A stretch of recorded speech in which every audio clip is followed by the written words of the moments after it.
Terima kasih Pak Sundram kerana telah melihat VTT saya.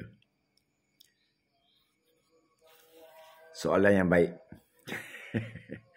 Okey, saya nak cakaplah. Mana satu negara paling resis di dunia ini?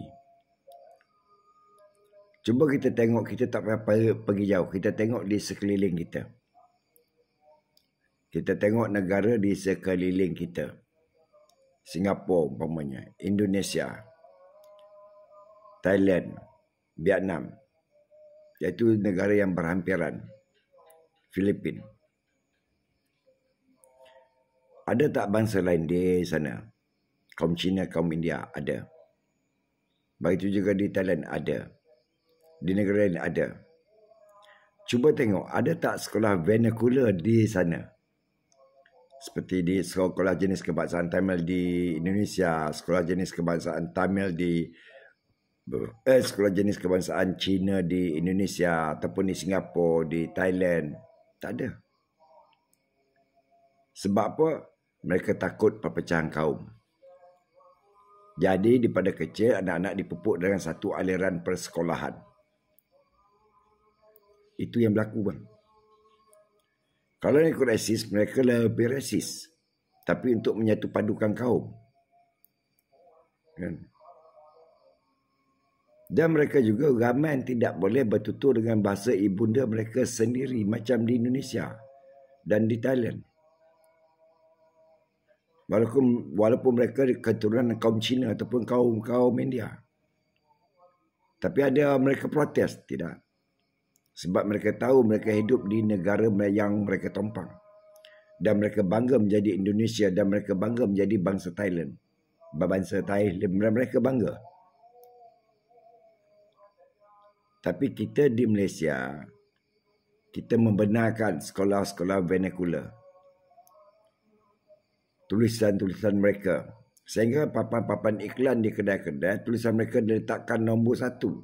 Dan bahasa Malaysia diletakkan nombor 2. Di mana jati diri mereka yang duduk di Malaysia? Ini kalau saudara tanya saya. Ini yang saya boleh jawab. Negara lain mereka tiada peluang. Hatta menggunakan nama mereka sendiri mengikut bangsa mereka pun tidak boleh.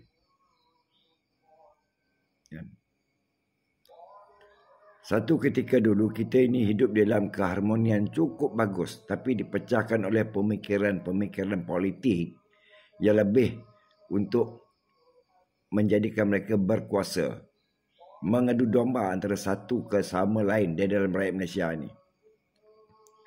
Saya bagi contoh, penduduk di India di Malaysia tak sampai 2 juta. Penduduk Cina kurang lebih 6 juta. Tapi berapa banyak parti politik daripada kaum India, kaum Cina. Begitu juga dengan bangsa Melayu, berapa banyak parti politik mereka.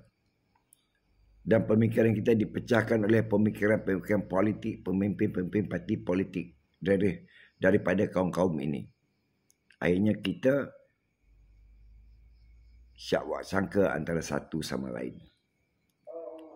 Walaupun pada peringkat awalnya kita boleh hidup dalam satu keharmonian. Inilah yang berlaku di Malaysia. Tapi Malaysia adalah satu negara paling aman, paling selamat untuk diduduki oleh semua kaum. Ini diperakui oleh dunia.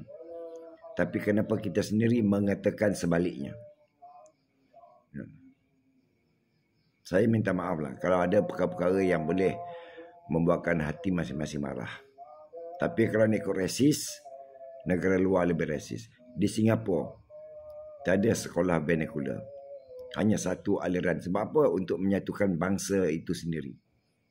Kenapa boleh diterima? Kenapa bangsa ini boleh menerima cara hidup di Thailand, di Vietnam, di Korea, di Amerika, di Indonesia? Kenapa tidak di Malaysia? Ini persoalan yang harus kita fikirkan sama-sama. Okay? Selamat berpuasa bagi umat Islam. Dan cuma saya mintalah, hormatilah penduduk asal di negara ini. Kan? Bukan dengan membenci antara satu sama lain. Terima kasih.